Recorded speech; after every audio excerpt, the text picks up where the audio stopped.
아니 이렇게 싱싱하고 좋은 물건들이 다치면 안 되는 거죠. 얘들은 고스란히 바닷물을 먹는데 맞아요.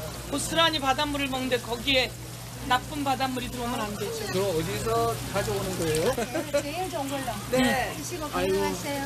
세상에 후쿠시마 핵오염수 해양 토끼 문제는 사실 어떤 해악을 끼칠지에 대해서 우리 국민 모두가 너무 잘 알고 계십니다.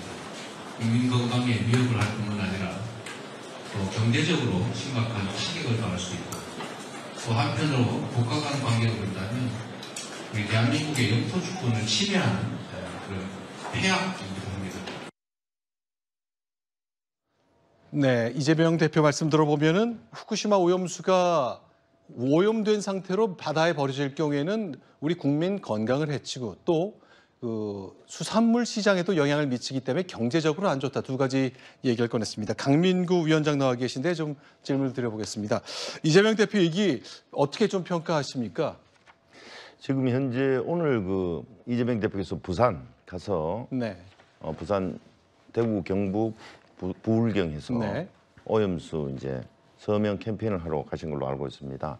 그런데 IAEA라는 거는 결국 먼저 가정이 핵 에너지 확산 국제기구입니다. 물론 네. 핵무기에 대해서는 억제한다는 거지만 기본적으로 후쿠시마의 핵 원자력 발전소에서 문제가 생겼다는 데 대해서 크게 기본적으로 반대 의견을 내기 힘든 기구라는 전제를 좀 국민 여러분께서는 알아주셨으면 좋겠다. 자, 다시 질문 드리겠습니다. 네. IAEA는 위험성과 관계없이 핵에 대한 반대 내기하기 어렵다. 그런 아니, 뜻입니까? 핵 에너지를 확산하고자 하는 원자력 에너지를 확산하고자 하는 국제기구거든요. 네. 그런데 여기에 원자력 발전소에 의해서 어떤 문제가 생겼는 거를 네. 구체적으로 이야기하면 반대되는 내용이 나올 수가 있지 않습니까? 네. 그래서 반대되는 내용을 내기가 좀 힘들고 이 IAEA의 일본이 국가 분담금 중에 미국, 중국, 일본 다음으로 많은 국가 분담금을 또 내고 있는 미국이 제일 많이 내고 중국이 두 번째고 일본이 세 번째로 많이 내니까 네. 돈 많이 내는 일본의 의견에 반대하기 어렵다. 당연히 그 친일적으로 발언할 수밖에 없다. 일본 입장을 더욱 더 잘 들을 것이다라고 생각하는 거죠. 네, 앞으로 시청자 여러분도 많이 들으시겠지만 일본이 주장하는 바에 따르면 정수기처럼 처리를 하면 삼중수소라는 물질 빼놓고는 모두 다 걸러진다라고 설명했습니다. 일단 이번에도 삼중수소를 빼고 봤더니 대체로 걸러졌다라고 유엔은 봤습니다. 그러나 역시 논쟁은 계속되겠죠. 네.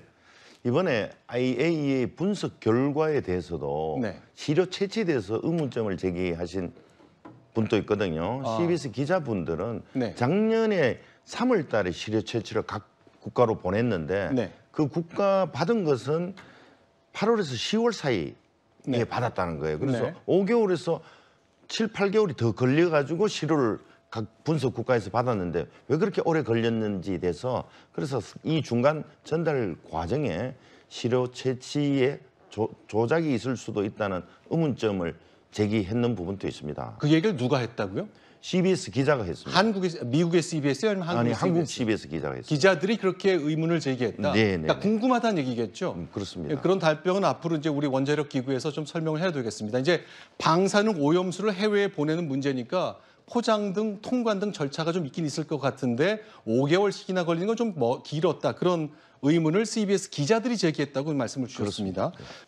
예, 원자력 연구원도 희석전 오염수를 식수로 적합하지 않다라고 결론을 내렸습니다. 그 영국 교수로 1리터 마시겠다는 사람을 초청한 기관에서도 그렇게 하고 있고요. 희석전은 방사능 오염수니까 뭐 당연히 그렇습니다. 안 되겠죠. 이관석 그 대통령실 국정기획 수석께서도 네. 화장실 물을 마신다고 죽지는 않지만 마시지는 않는다 이래요. 네.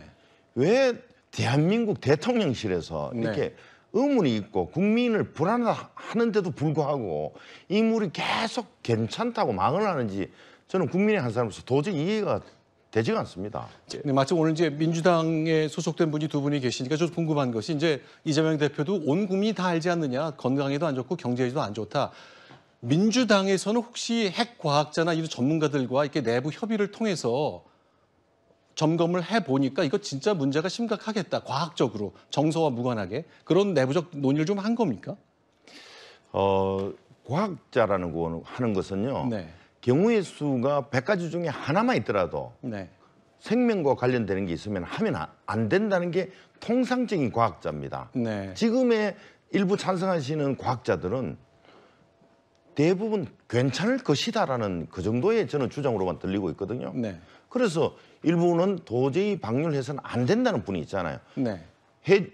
심해 저류로 오면 제주도 앞바다에 5개월에서 6개월이면 온다잖아요.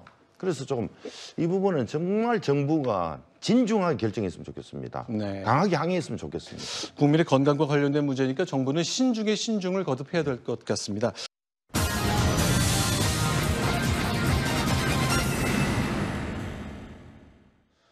네, 이번 뉴스 역시 대단히 논쟁적인 것입니다. 이번 주에 전남 광양 포스코 제철소 앞에서 있었던 고공 시위, 거기에 대한 경찰의 강력한 법 집행, 이 과정에 야만 시대가 돌아왔느냐, 공공의 안녕과 질서를 위해서 불가피한 조치였다, 여러 가지 의견이 갈리고 있습니다. 자, 며칠 전 오전 5시 반, 그 새벽 시간에 있었던 일인데 영상 먼저 보고서 논의 계속 시작하겠습니다.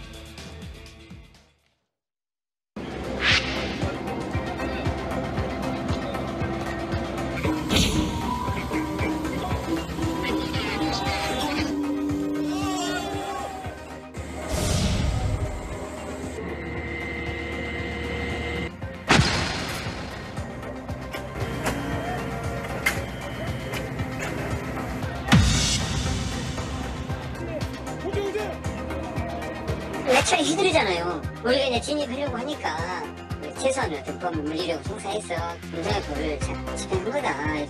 곤봉과 방패 등으로 사정없이 내려 찍었다.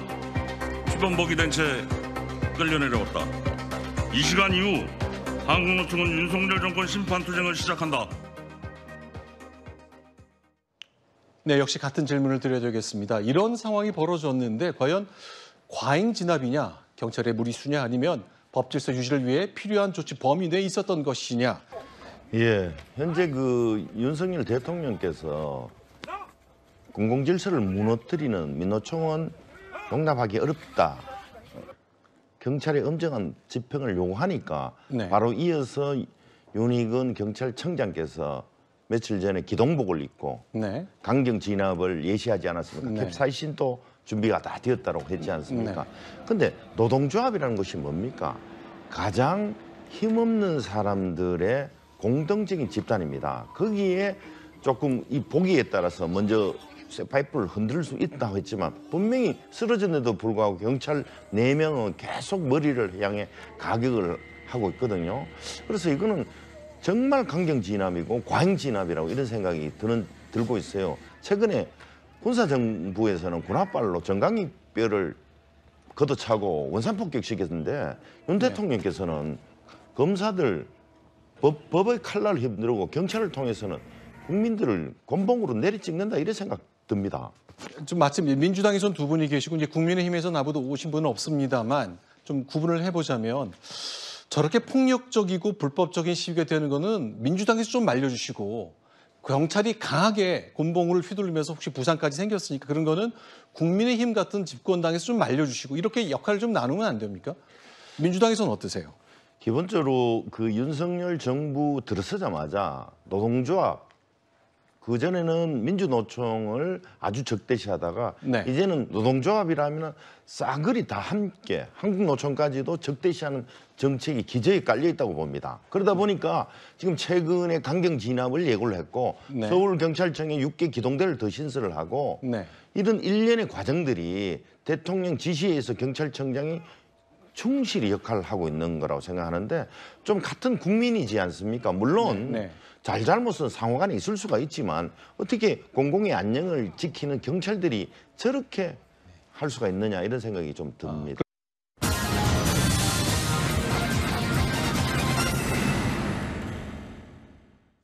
네, 벌써 2주가 넘었습니다. 중앙선거관리위원회 선거 때마다 심판관의 역할을 잘 해왔던 조직인데 어떠한 이유에서인지 최근 들어서 이 채용 문제로 통역을 치르고 있습니다. 벌써 굉장히 많은 사례가 나왔는데 이른바 아버지가 중앙선관위에 근무하는 그 아들, 딸들이 경력 채용된 일들 가지고 논란이 뜨겁습니다.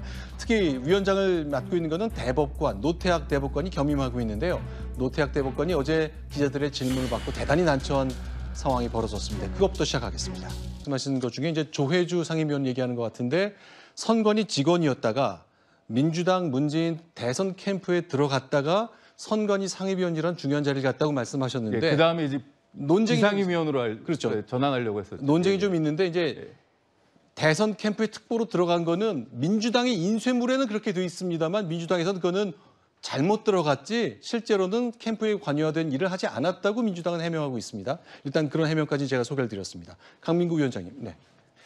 예, 이번 사건은 심각하죠. 네. 사실 사무총장 그러면 잘 이해가 안 되실 텐데 장관급이에요. 네. 사무차장은 차관급이고 네. 그 자녀들을 이렇게 채용을 했다는 거는 조선시대에 있었던 음서제도요. 네. 자기 아버지 따라서 그냥 채용되는 건데 이게 좀 이렇게 공자님 말씀에도 불한빈 환불균이라는 말이 있는데 네. 백성이 가난한 것은 참아도 불공평한 거는 절대로 못 참는다. 네. 속칭 배고픈 거는 참아도 배 아픈 거는 못 참는다는 말이 있거든요. 네. 이거는 저 선관위가 다시 한번 쇄신하는 좋은 계기로 삼고 완전히 탈바꿈해야 될 사건입니다. 그럼 쟁점은 이제 감사원에서 선관위를 감사하고 싶다고 했는데 절대 안 된다고 반론을 피고 있습니다. 그건 과연 감사를 하긴 해야 되는 겁니까? 과연 그렇다면 누가 적합할까요? 선관위가 그 감사원에서 직무 감찰을 하겠다니까 거부했잖아요. 네. 이거는 자신들이 지금 벌써 자녀 채용 의혹이 있어서 법을 어겼습니다. 네. 법에 의하면은 감사원이 선관위 감찰을 못한다고 이렇게 주장할 것은 저는 아닌 것 같고요. 네. 감사를 받고 자기네 쇄신의 계기를 삼아야 돼요. 아까 금방 또 현수막 문제 등이 나왔는데 네. 선관위의 유권 해석은 지역별로 네. 대부분 다른 경우를 실제로 제가 경험을 많이 했어요. 그래서 불리한 게 나오면 계속 그 상위기관으로 계속 물어봐야 돼요. 네. 그래서 그것도 정확한 기록을 해놓아야 돼요. 그런 것처럼 이번 참에 완전히 선거관리위원회는 전격적으로 감사를 수용해서 국민 앞에 겸하게 서야 될 것이다 이렇게 생각합니다. 네.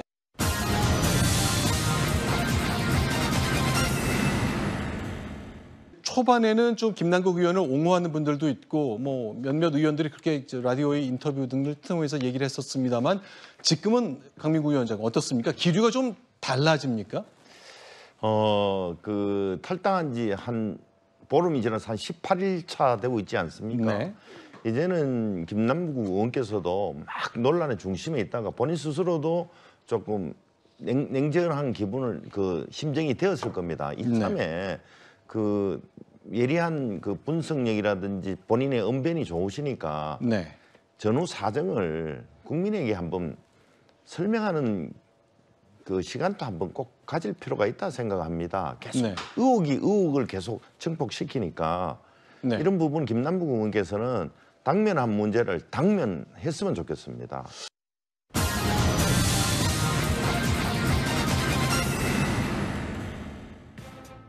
일종의 미국의 닉슨 대통령 탄핵되기 전에 물러났습니다만 외교상 업적을 남겼다는 그 닉슨의 안보보좌관 그리고 국무장관으로 활약했던 키신저가 지난주 토요일로 100세를 맞았습니다. 뭐 책도 아직도 쓰고 있고 기고문도 많이 하는 왕성한 활동을 하고 있는데요.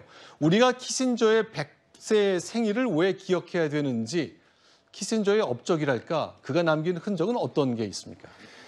금방 말씀하신 그 미중 수교의 가교 역할을 또 했고 또 베트남 전쟁이 있습니다. 네.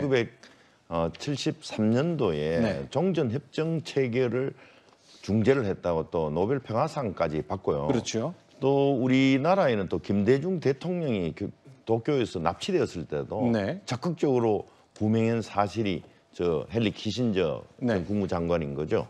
저분은 대단히 이제 중재의 달인이다라는 정치사에 큰 획을 그었지만 또다시 칠레의 피노체트 독재 정권을 옹호했다 이런 네. 그 반하는 평가도 있다는 사실을 말씀드립니다. 지금 저희 한국의 경우 한 3% 4% 성장하면 괜찮다고 얘기하고 1%가 안 될 경우에 큰일 났다 그러는데 미국 학자들이 조사한 걸로는 예수가 나왔던 그 0년부터 1700년까지 그 오랜 기간 동안 평균 경제 성장률이 0.05%였습니다. 그러다가 애덤 스미스가 분업의 중요성을 강조하고 그래서 협업이 시작되고 돈이 벌리고 자본이 축적되면서 자본주의가 시작됐고 산업혁명과 함께 전 세계 국부가 이렇게 빠르게 올라가는 역할을 했다는 바로 그 애덤 스미스 탄생 300년을 맞았습니다.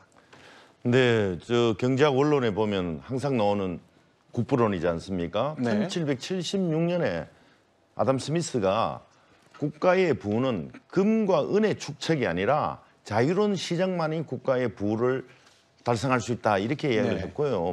말씀드린 것처럼 수요와 그 공급에 의해서 보이지 않는 손에 의해서 가격이 결정되고 네. 모든 가치는 노동에 의해서 생산된다고 이렇게 이야기했어요. 근데 네.